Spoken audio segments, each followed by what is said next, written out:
Welcome to A Lit Passage, Conversations in Reading and Living. I'm James Bubar. If you're new to the channel, please do subscribe. We're a new channel, and your support really helps us to grow as a channel. We really appreciate it. If you wouldn't mind sharing the video and, of course, liking it if you do so. Tonight, I'm really excited. Well, I should say it's tonight in Izmir and early afternoon in Sao Paulo. So that's kind of exciting. And not only that, it's summer, late summer in Izmir, and I guess late winter in Sao Paulo, even though I think it's 30 degrees down there Celsius. So your winter's not too bad today. So I'm really thrilled to be joined by makeup artist and activist Dulce Spinelli. Dulce is a graduate of the L'Oreal International Program for Hairstyling, and she holds multiple certificates from makeup academies in London and Sao Paulo. Besides work in the field of fashion and television, of course, Dulce is active in multiple projects involving makeup art and practice, including hosting her own YouTube channel, which we have linked below in the description. Dulce is very active in the Brazil-wide Don't Take the Red Lipstick Off program, and we're going to talk a lot about that. I'm really excited to hear about it. And she's also been a volunteer and activist in the campaigns Old Friends and Look Good, Feel Better programs, which are really amazing outreach programs to help people. So I'm really looking forward to getting caught up on that. And I want to just thank you so much for taking time out of your Sunday and for joining us today to talk about these things, Dulce. Thank you so much for having me. I'm thrilled to be here. Yeah, and I'm also really excited that we're a young channel. I think we've done about 9 or 10 of these at the moment, and you're our first one from South America. So we really we really want to have the global outreach in terms of connecting and hearing stories and learning and hopefully inspiring. I know this is going to be inspiring to me and anyone who's watching, but it's great that you could be the first one from South America and of course Brazil. So thank you again for that, and I really appreciate you taking time to share your thoughts, your experiences, lessons learned, and to give us insights into these programs of activism and these fields that are, I think, often overlooked in discussions of the practice of makeup. So thanks again. Thank you. I think, it's interesting for me because one of the reasons we started this channel was to put ourselves into a position to just be learning and to be expanding. And I have to say that I've never been to Sao Paulo. I've never been to Brazil, and I don't know anything about makeup. So I'm really looking forward to the conversation. But I was wondering, because it seems to me when I encounter people around the world that everyone almost has an image or even a fantasy of Rio, right? You have the famous statue, the famous coast, the carnival, and then of course there's other aspects of Brazil, particularly like the Amazon. But even though Sao Paulo is so big, I don't encounter people having an image like that or what it is. So before we start getting into you and your journey into makeup and your activism, could you talk just a little bit about, to help me and maybe listeners or viewers understand, maybe what Sao Paulo, what characteristics stands out to you, what you think people are missing who may not think about it or have been there? Of course. Yes, you're absolutely right. And I was actually telling a friend the other day, a foreign friend, that people foreigners, that is, they seem to think about Brazil as, the Amazon and Rio. Right. And sometimes, I have the impression that maybe they think that Rio is the biggest city or something because it is the most advertised, so to speak. Yeah. But actually, Sao Paulo is the biggest city in Brazil. And we are now at about 20 million inhabitants. Wow. It's something like that. I'm not very good at geography, but it's something around that number, about 19, 20 million. And so it's a huge cosmopolitan city. Yeah. It's really, and as all cosmopolitan cities, it has its big problems, big issues like pollution Mm-hmm. and traffic. Mm-hmm. I don't, probably people don't know that we have a system that we call rodízio, which is kind of you can't drive your car on a certain day. It's like Wow. Mexico City. The Wow. only other city I know that has the system is Mexico City because the traffic got so bad that you actually have to leave your car in the garage 1 out of the 5 days of the week. Wow. And that is, yeah, we've had that for a few years, and it's something that we had to get used to. But it's a nuisance. But it's absolutely necessary because even with this car restriction system, the traffic is pretty bad here, really bad. And Yeah. of course, crime and we never feel safe, especially for I was just to give you an idea. I was robbed at gunpoint 5 times when I was driving my car. Wow. Wow. Yeah, and now it's been some years, thank God, that it hasn't happened. But yeah, it got to a point where I had to buy a car with those tinted dark windows, Mm-hmm. because I was scared. Yeah. Yeah. If they saw a single person or maybe a single woman in the car, you A felt single more woman. vulnerable. We are Interesting. easy targets Yeah. in our cars, and not one of those times, mind you, not one of those times was like not one of those robberies happened at night. Mm. They were Interesting. all Yeah. in broad daylight, Yeah. morning, afternoon. Yeah.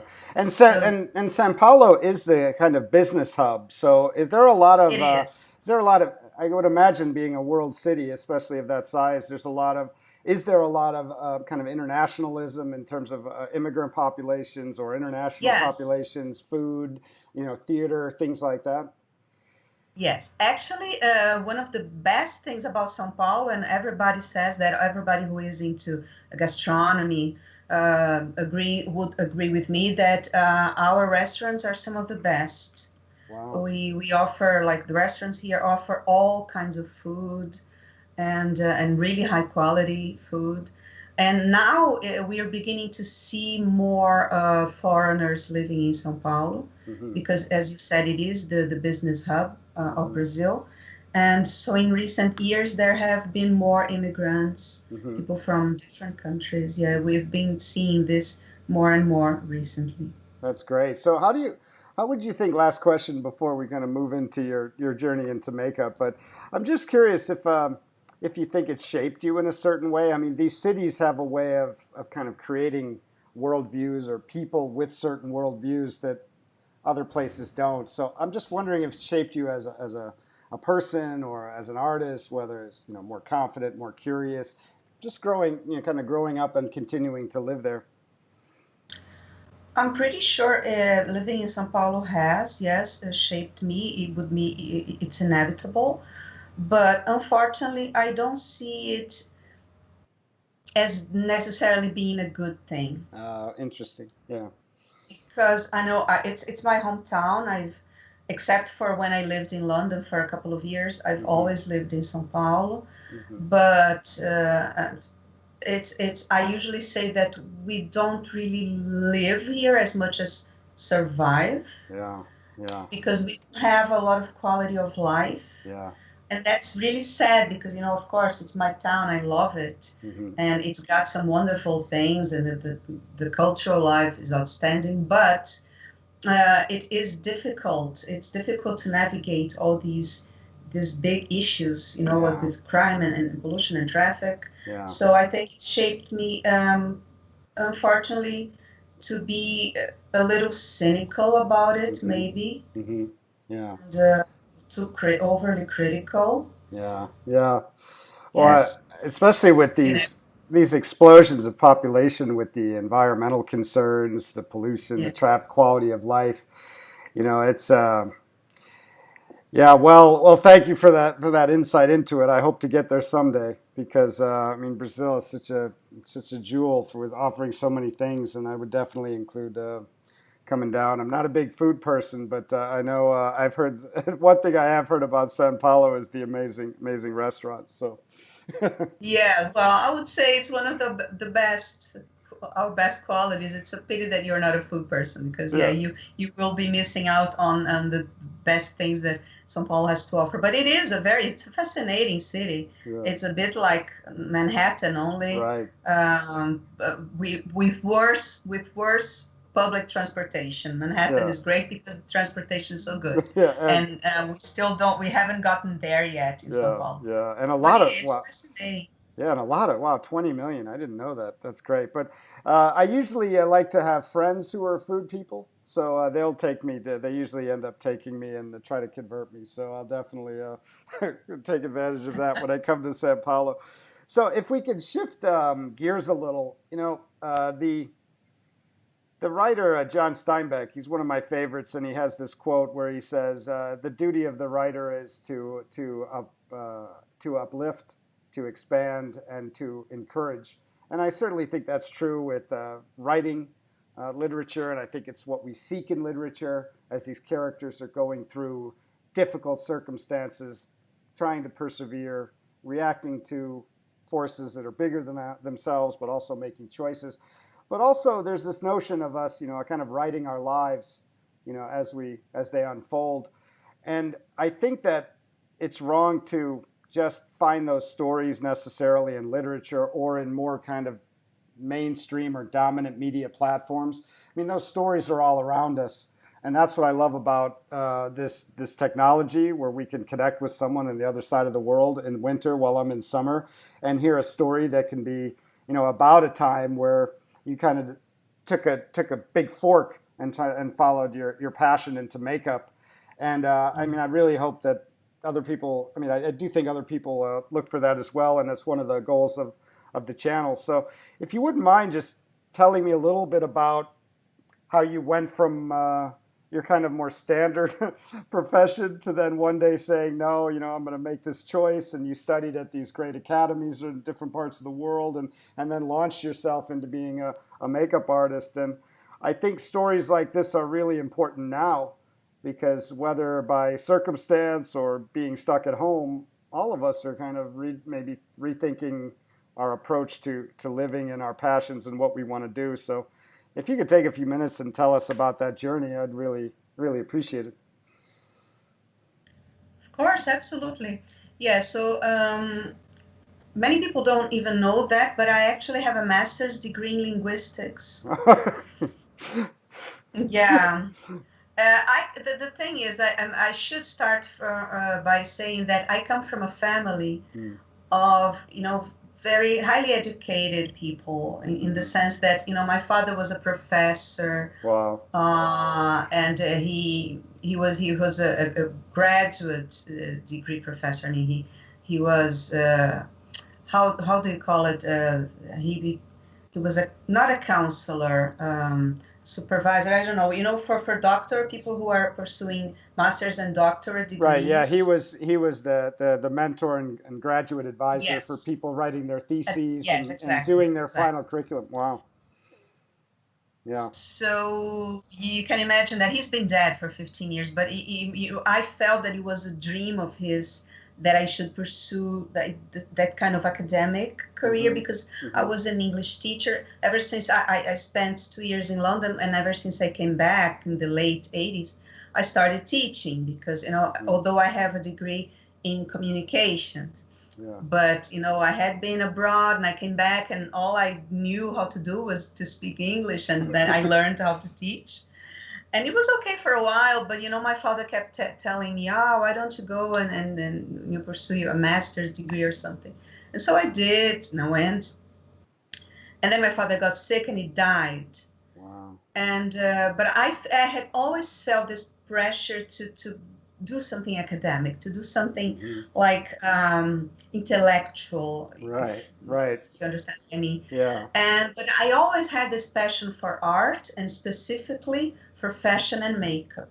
I remember when I first got into college, I was 17, and I had no idea, as most 17-year-olds, they have no idea what they want to do. But I really had a passion for fashion a passion for fashion. It's ridiculous, but we did not have a fashion undergraduate course in São Paulo at that time. There was no fashion college. And so I ended up doing communications, but I didn't really like it. I took advertising, majored in advertising, but I didn't really like it.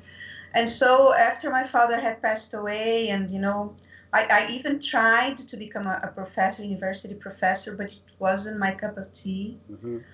And then, you know, I had that dream for so long of pursuing something more creative, more artistic. And then at the age of almost 50, I decided that I was going to go and try to change careers. It's incredible. And I started taking these makeup courses. I got my first certificate.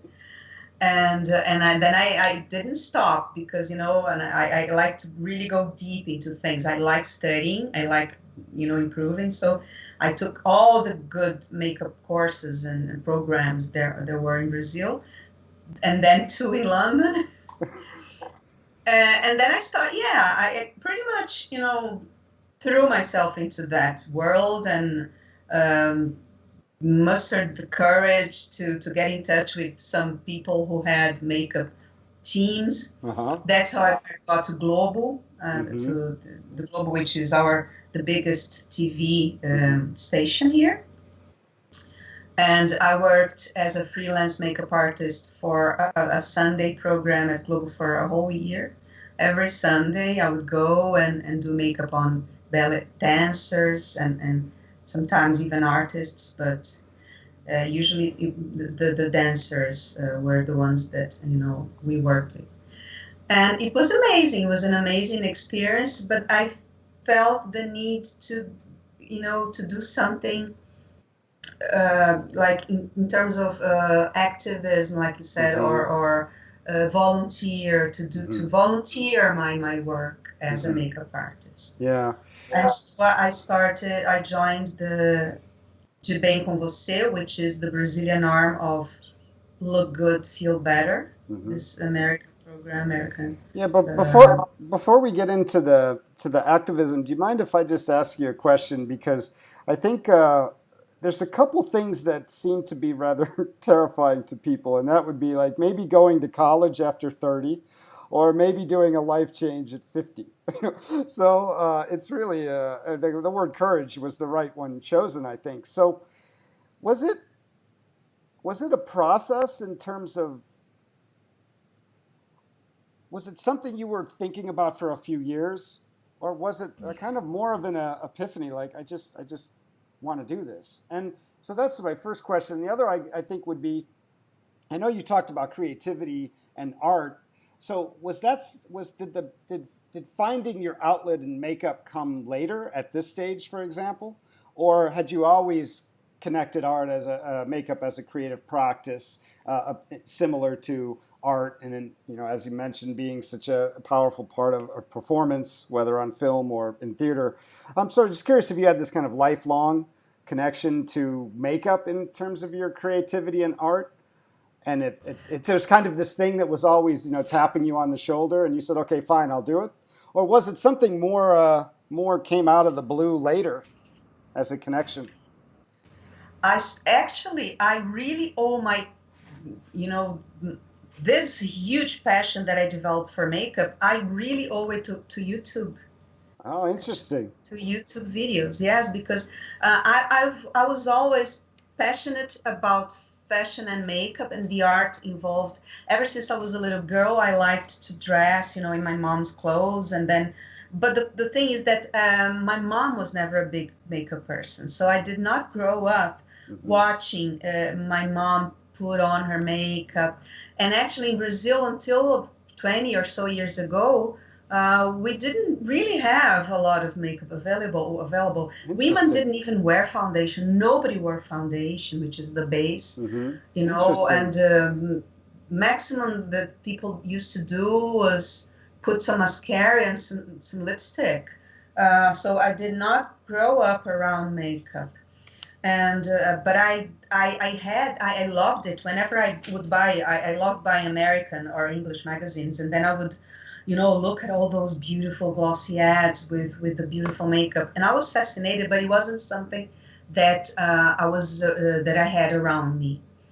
But when I turned 40 something, and then YouTube started to, to grow a little bigger, and then I stumbled upon the first makeup tutorial Wow. that I ever saw, and I was hooked. I was, oh my God, I can't believe that people are doing that. And then I got so hooked that I actually got kind of addicted. So I would spend my whole Saturday watching a makeup tutorial after another. And some of these actually, the course that I finally was lucky enough to attend, to do in London, was given by two sisters who were like the first makeup artists that I followed on YouTube. Wow. So then you ended up And they became being really famous. Yeah, they became famous, and they started teaching these courses. And I saved up my money, and I just went. And it was like a dream come true, actually, when I met those two, and I took their course. Yeah, it sounds like sounds like a movie. Like the next thing you know, you're starting in, I don't know, your kitchen watching these videos. As you said, there's less of a makeup culture when you were younger, and now there's, I guess, more practice of it and more availability of products maybe. And then a few years later, you're in London at this world famous program with these mentors. That what did that feel like? It's Oh my amazing. God.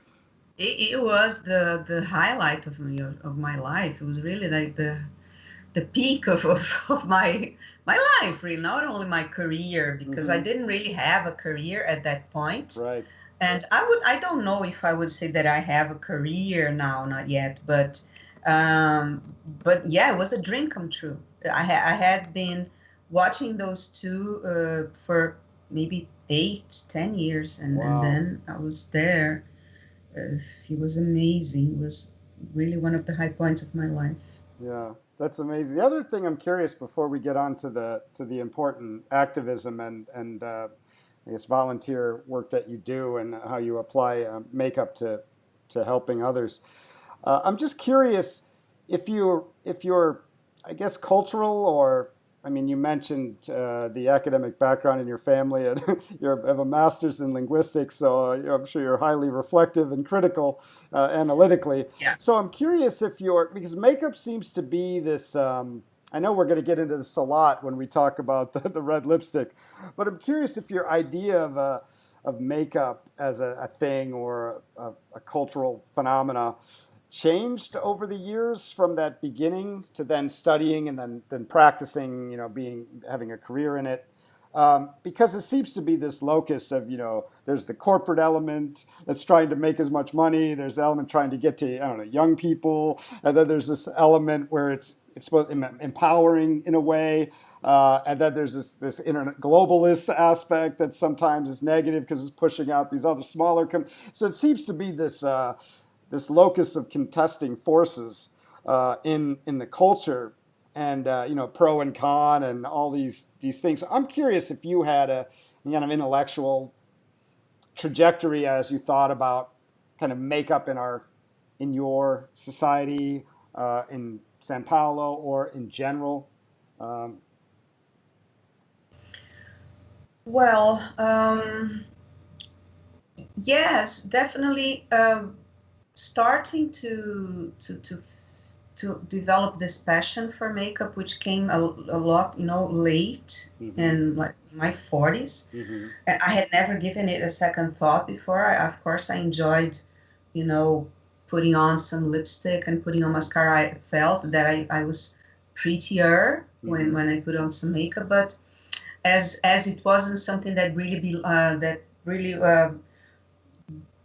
didn't belong with the culture in Brazil, wasn't that something that was so, intrinsic to Brazilian culture.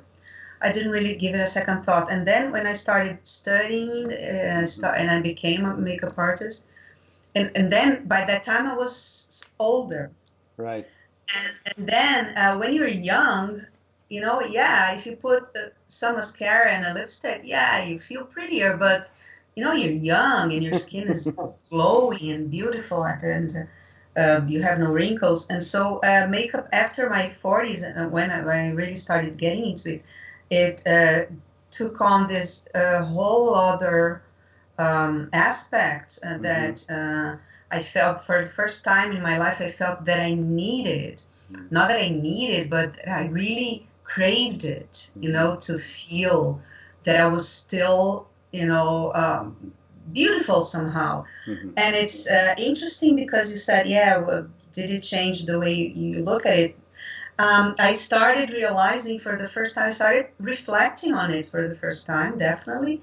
And then I started realizing that, for example, men have this whole idea that women wear makeup for them. And it wasn't like that at all for me. And I know it's not, maybe if I'm not going to say that no women wear makeup for men, or, as a seduction tool. Of course they do. But I'm pretty sure that quite a lot of women wear makeup for the same reasons as I started to feel younger, to feel better about themselves, more attractive, yes, but not necessarily to men. And then I started thinking about it, and then I realized the stigma kind of that some things, especially, for example, the red lipstick, started coming to me, that all the symbolism, that was involved in makeup, and especially the red lips, all that represented in our patriarchal culture, because Brazil is a highly chauvinistic country, highly patriarchal. So yes, of course, I started to reflect, and then some things made me a little sad, to realize that something that I was in love with, that I was really, absolutely passionate about, all of a sudden had these connotations. Yeah. It's very interesting, isn't it? Because I think most people have no problem admiring your work you did, or any makeup artist's work they did, as part of, you mentioned ballet dancers, you mentioned working for the Globo TV, the like the BBC, I guess, of Brazil. And, Yes. but at the same time, it seems to me that people don't often give that same sense of creative or admiration for the creativity that women in their lives approach it that way. They always think it's so negative, like maybe. And I'm not saying this isn't true for some people, and I'm a male, so I'm kind of at sea here. But it seems to be like often it's seen they're doing it for the men, or doing it because they don't feel good about themselves, or they doing it because they need it. They don't think they're good enough, and we don't often talk about. I don't know. Maybe it's just the daily creative act about, and that goes deep into humanity. I mean, cultures. I don't think they found a culture that hasn't practiced some kind of adornment. And so, I just, as a woman, Exactly. and a woman and a makeup artist, I just think if you have anything to share about that, because it's a creative act in some way. I guess the same way fashion is, but if someone choosing their sweater or choosing their boots, that can be very exciting when you're in Italy, or you're sitting in Milan and everyone looks so stylish, right? That was part of their joy of life, and Paris the same way. But we don't. Why is it we don't think of makeup that way? Is it because of the kind of patriarchal projection, or I don't know? Yeah. I'm just curious about your thoughts. Well, as you said, makeup as adornment has been around, forever. And I studied a little bit of makeup history, but I'm by no means an expert. But I know, for example, that the first accounts that we have, first records we have of makeup, come from Egypt, 3,000 years before Christ, where people, men and women, would wear makeup as protection, not only as adornment, but to protect themselves from the sun, from insects, and which is really ironic, trying to protect themselves, they would actually use lead in their makeup, which was extremely dangerous. But they didn't know any better. But then, of course, and then in the Middle Ages, makeup became completely, forbidden, the thing of the devil or something. And then came the period where Queen Elizabeth would wear all that white mask, the white mask, because they had to be very white. Aristocrats had to show that they were always indoors, so the paler the skin, the better. So makeup has gone through so many phases, but I feel that since the feminist movement in the 60s and 70s, makeup has become something that almost like a woman shouldn't wear for the feminist movement.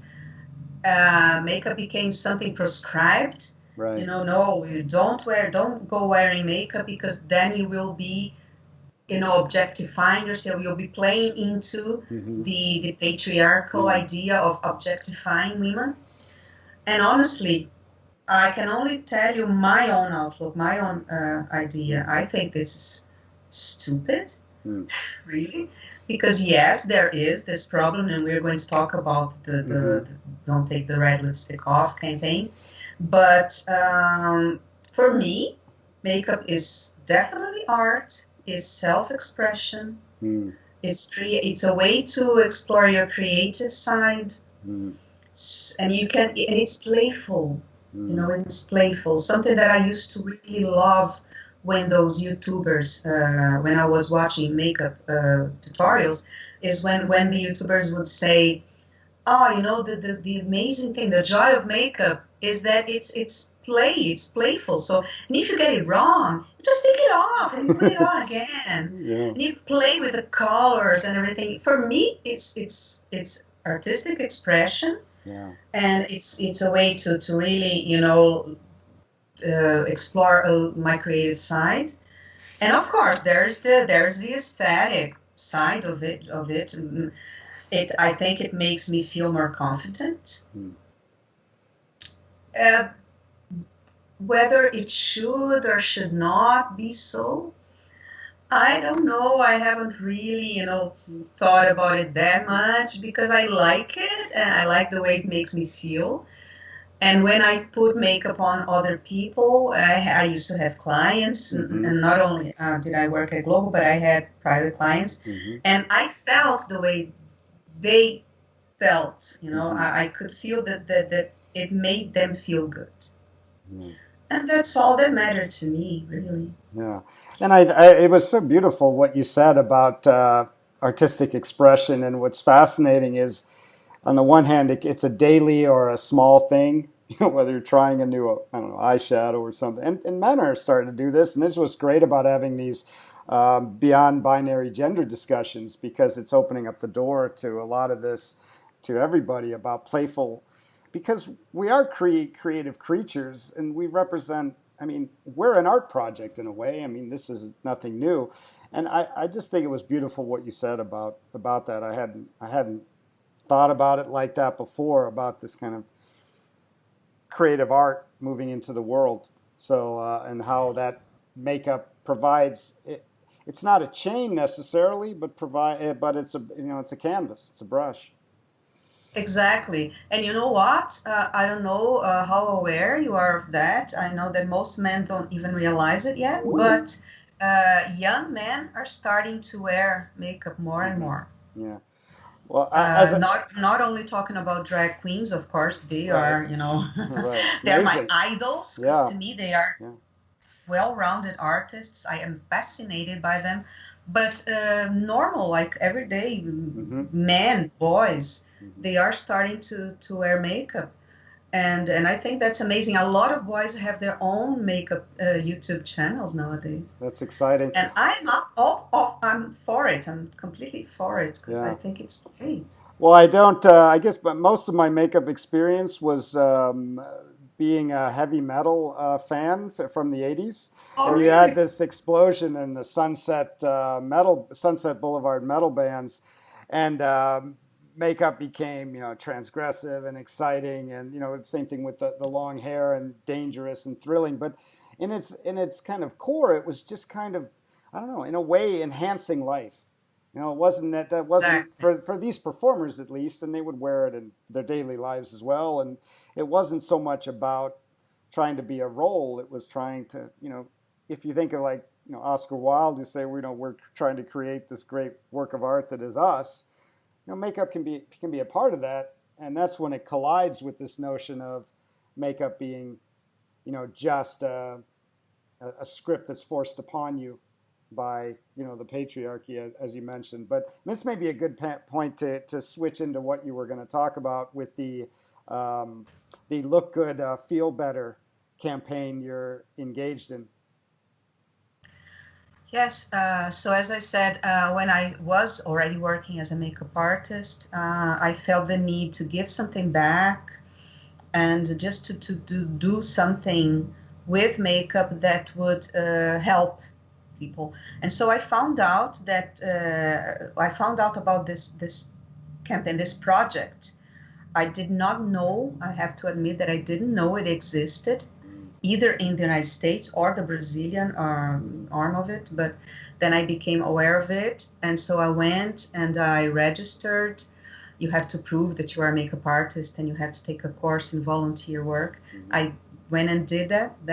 And then for almost 3 years, I volunteered with this Look Good, Feel Better program, which is basically you go around and teaching women who are going through cancer and chemo how to put makeup on themselves. So we would hold self makeup workshops, and they would receive the women.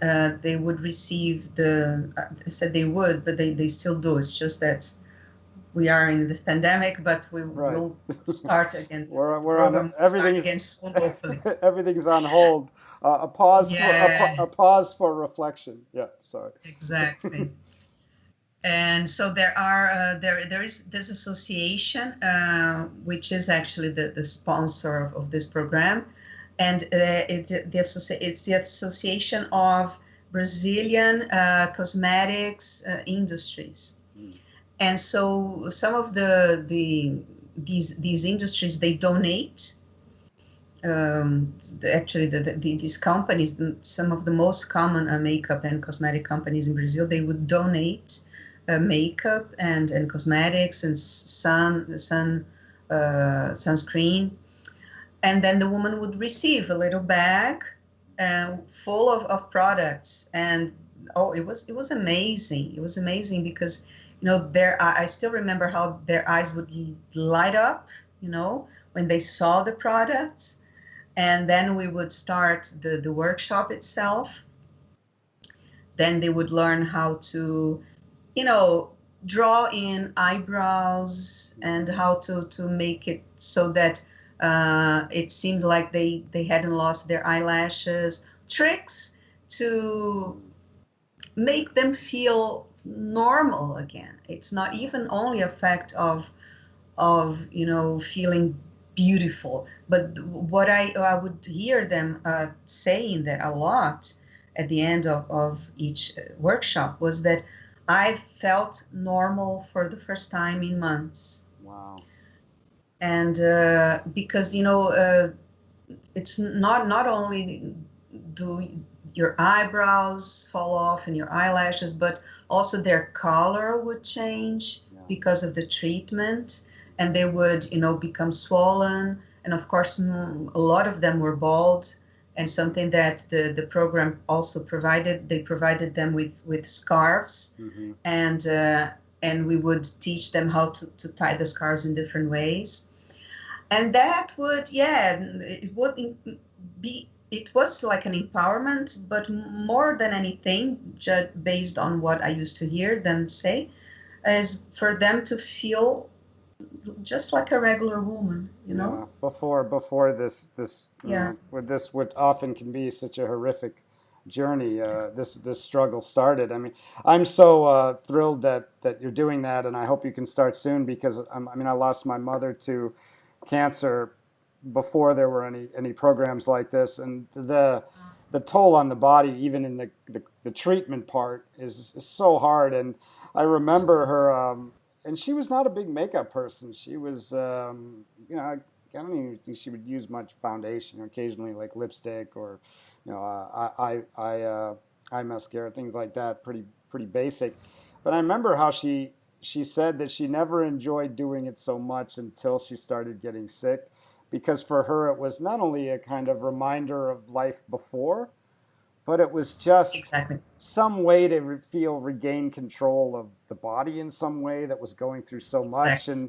And I used to drive her to her treatment every day, and we would talk about it. She'd be putting the lipstick on, going in, going into a store or something, and she would say to me, this is, gives me hope. And it was, so that's really amazing that there's an institution that is helping people do this. And especially like in my mom's case, she hadn't really paid much attention to it before, but it was the change in the skin color and the hair and just the tiredness, what the body goes through with that. And she felt like this was a way to kind of fight back or regain control.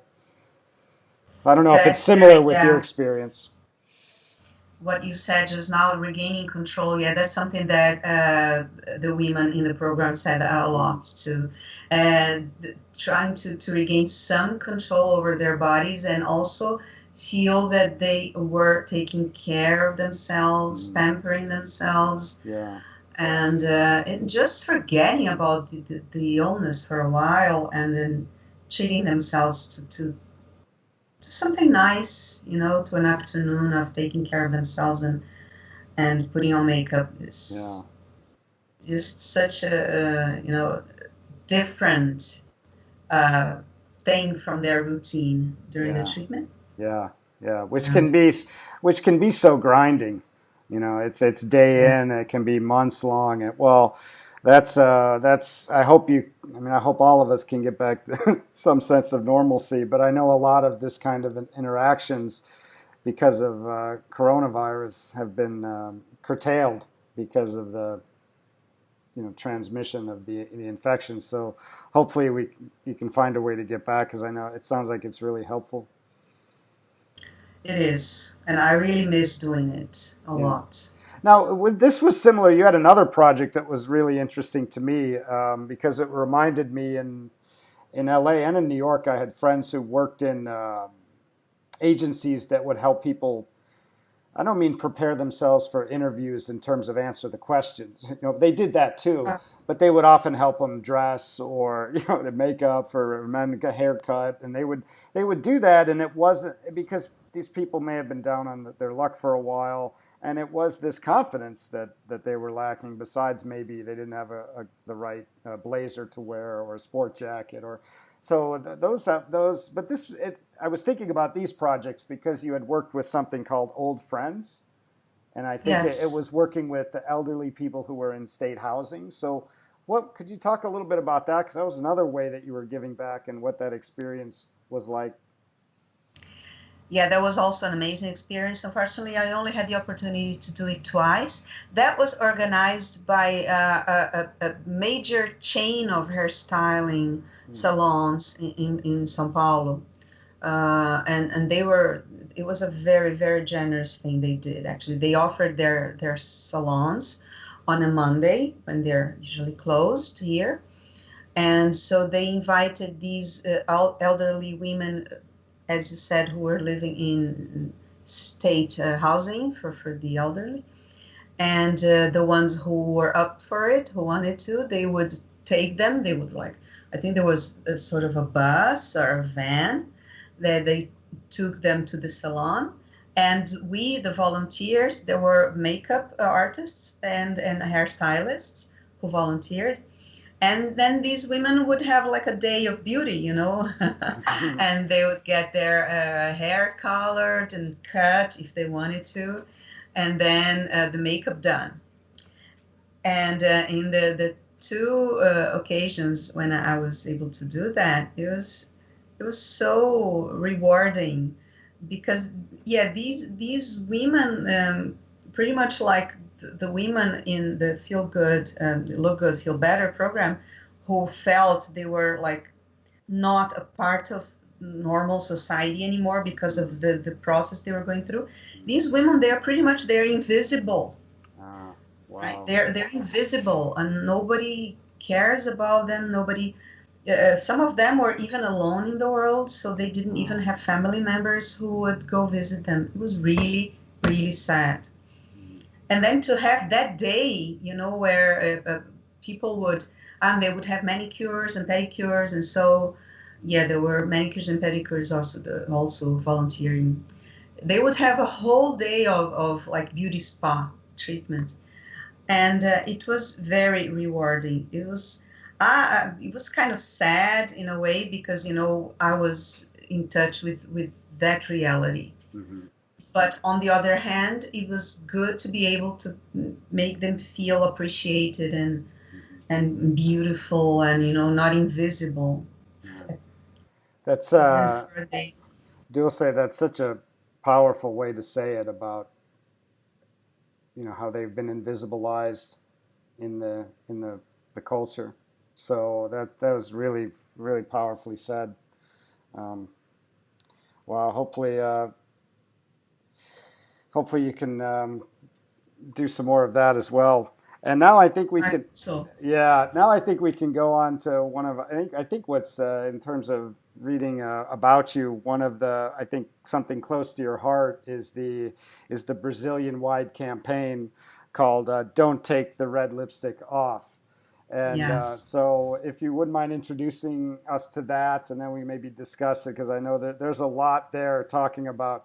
I mean, I think red lipstick as a symbol is such a lightning rod for so many things. And it is. there's actually an amazing book I did read many years ago called "Read My Lips" by Meg Cohen, and it's the history of lipstick from as you mentioned, the earliest, at least we know of, uses of makeup were in ancient Egypt.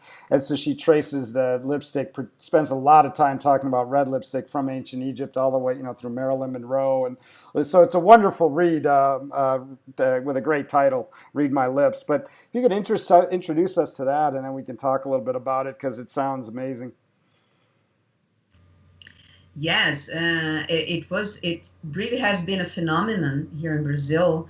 Nowadays, people don't talk about it that much, but it's still pretty, you know, it's pretty popular. I mean, if you talk about every woman in Brazil knows what you're Mm, talking about. wow. And what it was that there's this YouTuber called Julia, and she goes by the name Jujut.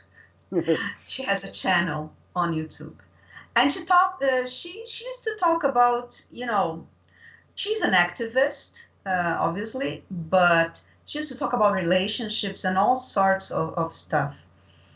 And once she was talking to a fan of the channel about abusive relationships.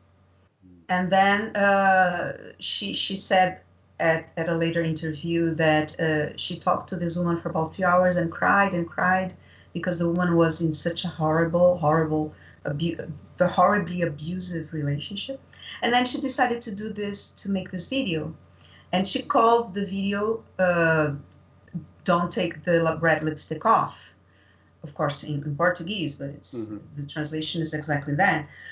And she goes to say that one of the people who are in abusive relationships, many times they don't know they are in abusive relationships. So what she did was she made a list of behaviors that would be unacceptable, that would be a sign that the woman is in an abusive relationship. And one of the main ones was that the man in the relationship told, not asked, but told Oh, the woman to take off the red lipstick.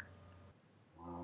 Because, as unbelievable as it may seem, in Brazil in the 21st century, a lot of Brazilian men still associate red lipstick with prostitutes. So they would say something like, "You look like a prostitute." with this red lipstick. Go and take it off right now. And so this Julia, she starts talking about it and describing, and then she tells the woman, okay, so you don't take your lipstick off.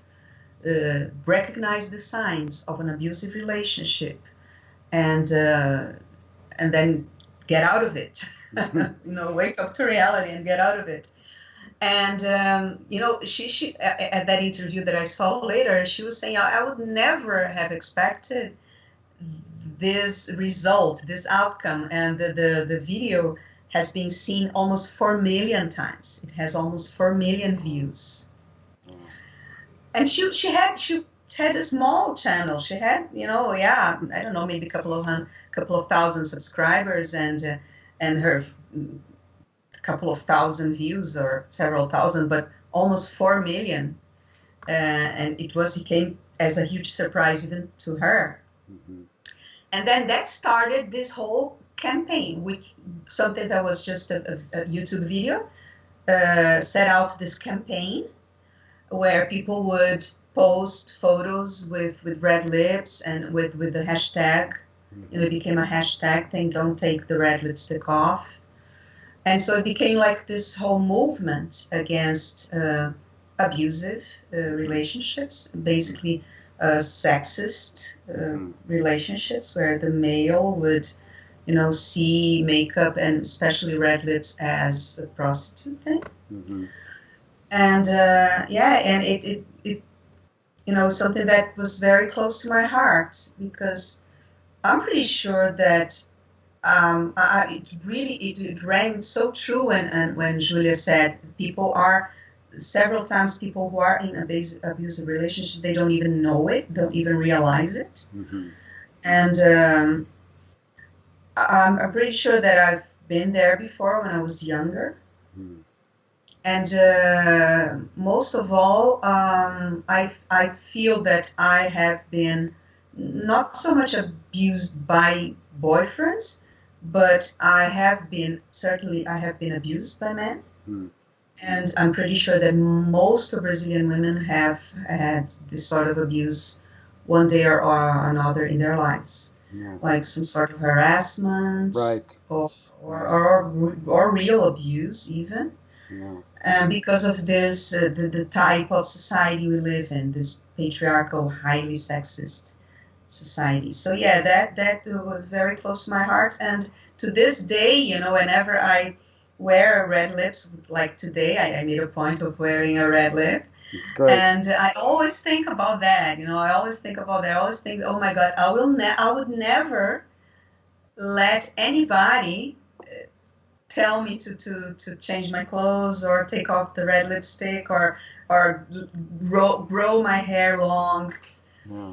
It's actually the other day I found this.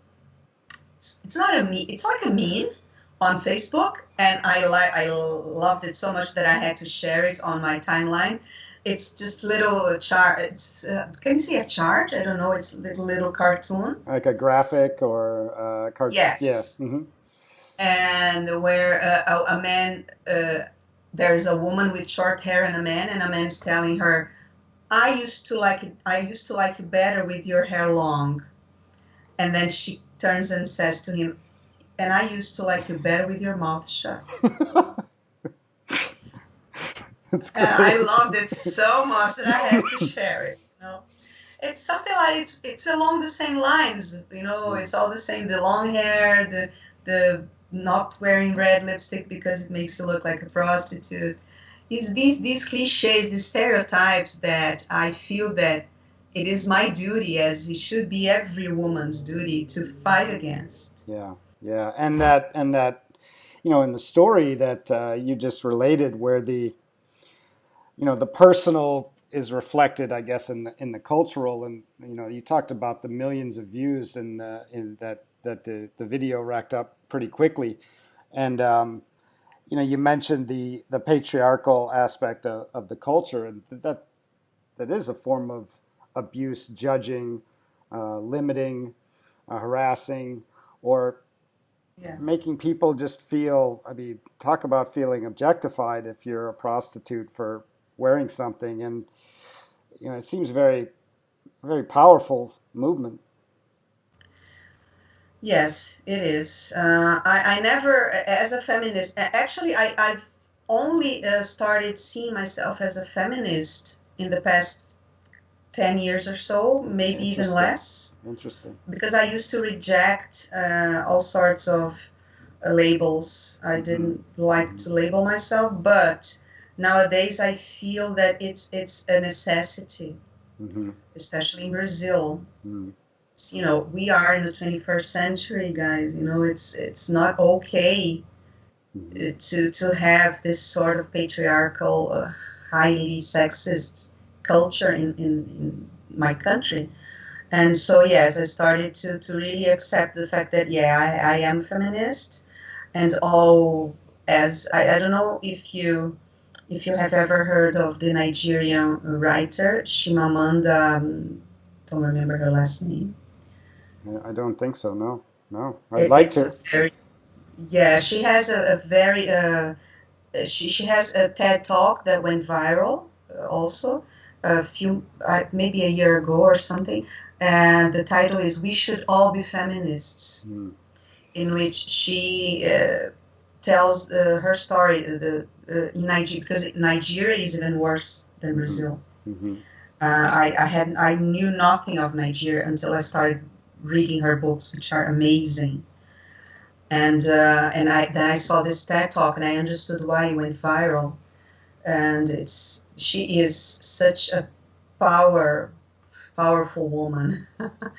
And yeah, and then I totally agree with her that we should all be feminists and not only women, Mm-hmm. Mm-hmm. but men as well, because why, men should realize as much as we do that, we are all equal, pretty much. No, we're equal. Men have certain characteristics, women have different ones. Of course, we have different hormones. We have people say that we have different brains. I don't know. It hasn't been proven yet to me, I don't think. But at the end of the day, uh, there's really no good reason for men to feel that they are in any way, shape, or form superior to women. No, no, we're definitely. I don't think we are because none of us would be here without you, without women giving birth to us Yeah, but and I wish raising all us. men had the same point of view as you do, James, because unfortunately it's not the case, especially in these countries like Brazil and Nigeria Yeah. and Muslim countries. I mean, it's unthinkable for me. I really, I don't even like to think about what women go through in Muslim countries. Well, So you would be interesting that in Izmir, which is, of course, Turkey's Muslim, but Izmir is very very proud of its Turkish heritage, and the women here are very very powerful and very much embrace the spirit, and it's amazing. So I think there are these pockets that are recognizing that. I mean, as you talked about the red lipstick or makeup in general as a creative act, and in what you're talking about now, it's a revolutionary act, an act of independence. We're not going to take it anymore, as the famous metal song says from the '80s. I don't know if anyone will get that reference, but yeah. so probably is there we can put it in the link below if you have any links to that campaign or any sources we can link below because it's probably something that is people may want to keep up with, and it's very powerful. I was thinking what you said about feminism, and I was a little young in the '70s. I was too young. I was like 4, but but it did seem like the revolutionary act at that time was to, be down with the corporatocracy of, making, or the male gaze or the patriarchy making us wear this stuff. But we seem to be in a more complicated battle of symbols, and that seems to be illustrated by the red lipstick because it's astounding to me that such a I don't know, more than half the population that you can take people and ascribe them the meaning that's so negative and so abusive because of wearing red lipstick. I mean, that's so, and we all suffer when anyone is dehumanized in our community Yeah, or it's. limited. I'm very. You made me a very happy woman now to tell me how, the situation is in. Sorry, I can't pronounce Izmir. Yeah, Izmir, yeah, which yeah. is in Turkey, and Hmm. it's a Muslim country. So I'm very happy to know that women are, powerful and Oh taking yes. charge. Oh It's yes. amazing. Great to Yes. know. Yeah, and I think similarly, and maybe sometimes people suffer. I mean, certainly in America, there's a since 9/11, and there's a kind of in other parts of the West, there's a Islamophobia, so to speak. But almost every religion or society can develop these really, really oppressive or fundamentalist outlooks that you can't do X or you're a prostitute and or you can't do this. You're controlled, and especially women. But thankfully, and Turkey is a secular as well. It's a Islamic country, but secular democracy. But yeah, Izmir is 5,000 years old, and they've seen a lot. And women are very powerful here, even family dynamic, and people dress however they want. And it's a very, very interesting place. Very interesting place. But I think, I hope I can there's, visit one yeah, day. there's some parts of, I think what we're saying wouldn't be that. Unfortunately, there's parts in other parts of the world under quote unquote Christianity or Catholicism where they would kind of try to exercise the same limiting behavior, power, abuse, or judgment when people do certain things. And that's why I'm so interested in the red lipstick campaign, because it has been a powerful symbol. In the book I was talking about, she talks about the color red being associated with fertility and life energy and youth and vibrancy, but also red being associated with blood and a little sense of danger. So it's always been a kind of creative symbol you could use and to kind of create an effect. But to hear the limiting or the harassment or the abuse from a cultural point of view that women in Brazil must have been feeling in reaction to the video you talked about, it's pretty inspiring that it's become a kind of revolutionary symbol. Yes, yes, and I remembered now that one of the things that Julia, the YouTuber who created the video, said in one of the interviews, because of course a lot of people interviewed her because of that, the success, a huge success that this video had, and she said, people will stop me, approach me in the streets, and thank me for breaking up their relationships. Wow. And yeah, I thought it was amazing. Thank you so much for breaking up my relationship, because they realized that they were in abusive relationships and they were not having it anymore. So they Yeah. would actually thank her.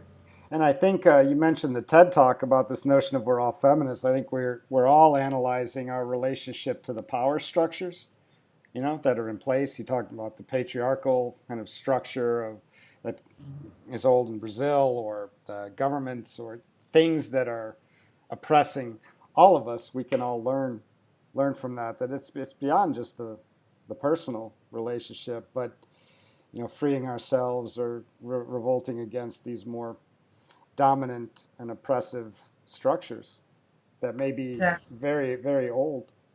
Yeah. Yes. Yeah. So, are there? Is it?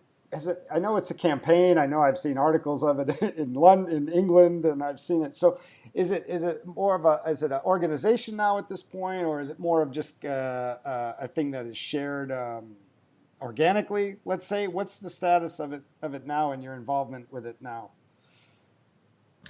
That You're take talking the about that take the the don't take red the lipstick. yeah don't take the red lipstick off. Is it just like a movement? It's just like a movement, it's pretty much like the Me Too Oh, great, movement in the great. United States that reached us in Brazil as well, and there was a lot of sharing of women sharing it. It's pretty much like the Me Too, but it's contained within our country. Okay, okay. It's unfortunately no, I don't think it's an organization or anything yet. Hmm. Yeah. Well, Big future. it really gets to the heart of. I mean, one of the fundamental issues, besides I think inequality in terms of economics and access, but is I mean, women's rights.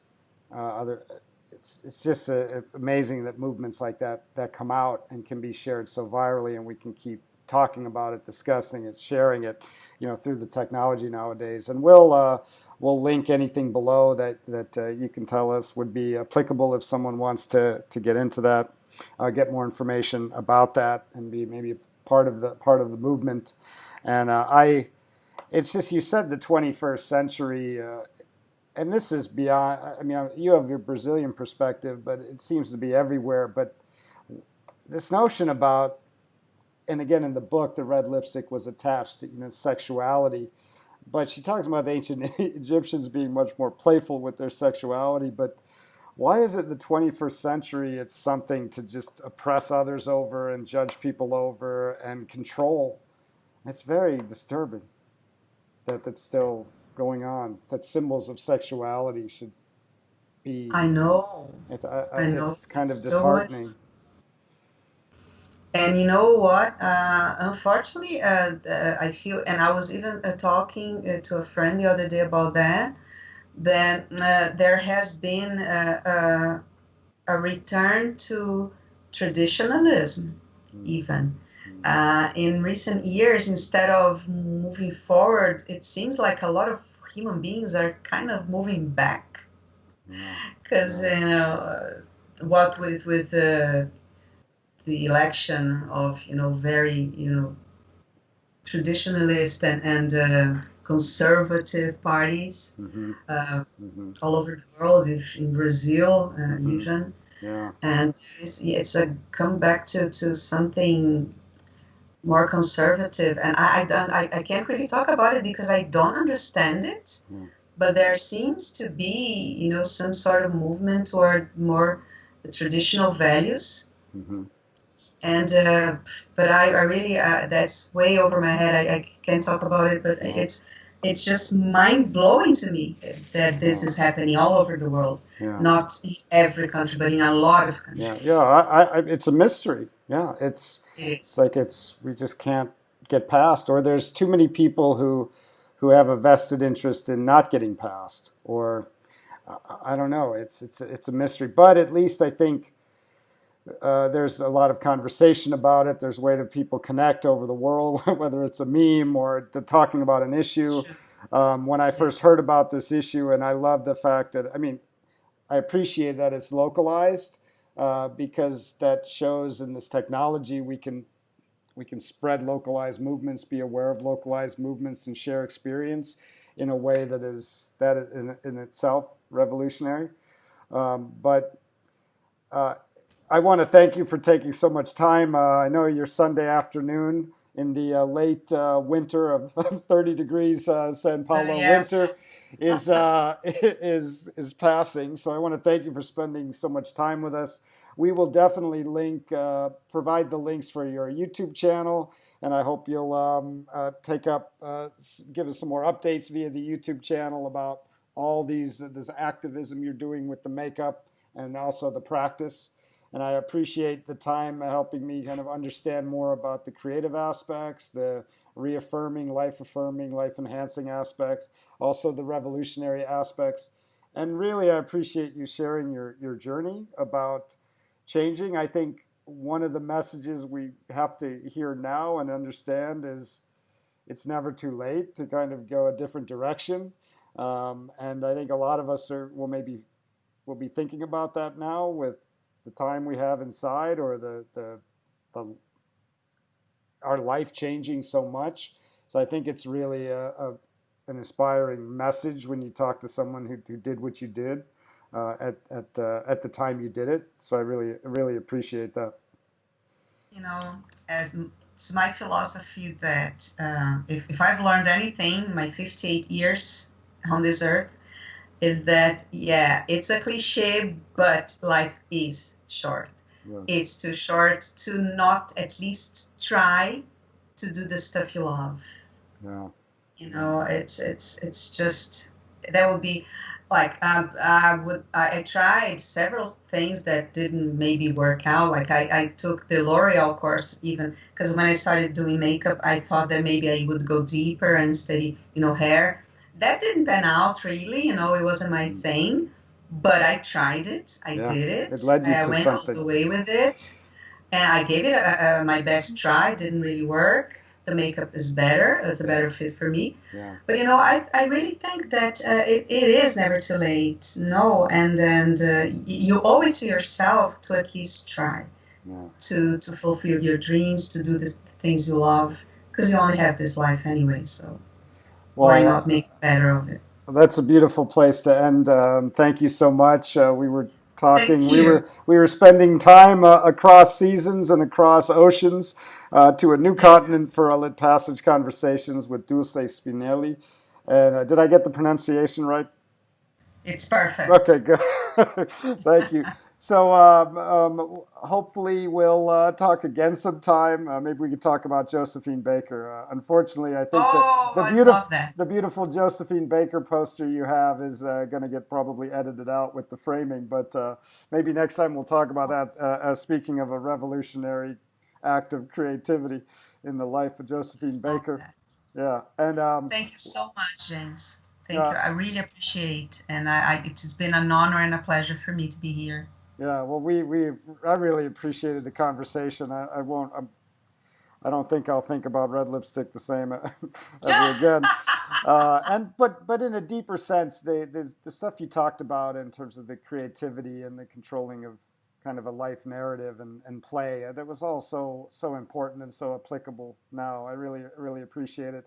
And we will link your YouTube channel and any other way that you think people would like to stay in touch with you. So thank you so much. Okay, thank you, James. Have a great end of Sunday.